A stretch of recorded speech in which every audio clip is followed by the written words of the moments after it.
Robbing kim? Robbim Alloh. Dining qaysi? Dinim Islom. Payg'ambaring kim? Payg'ambarim Muhammad sallallohu alayhi vasallam. Kitobing qaysi? Kitobim Qur'oni Karim. Tilaging nima? Tilagim iymon.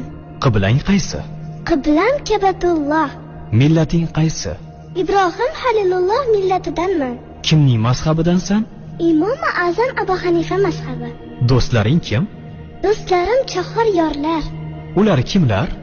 Abu Bakr Siddiq, Hazrati Umar, Hazrati Usmon, Hazrati Alidir. Qachondan beri musulmonsan? Al-Misoqdan beri. Al-Misoq nima? Alloh taolo ruhimizni yaratib, ulardan va'da olgan kun. E'tiqoding qaysi? Ahli sunna va jamoa e'tiqodi. Kimni yaxshi ko'rasan? Alloh taoloni. Undan keyinchi? Payg'ambarimiz Muhammad alayhissalomni. Undan keyinchi?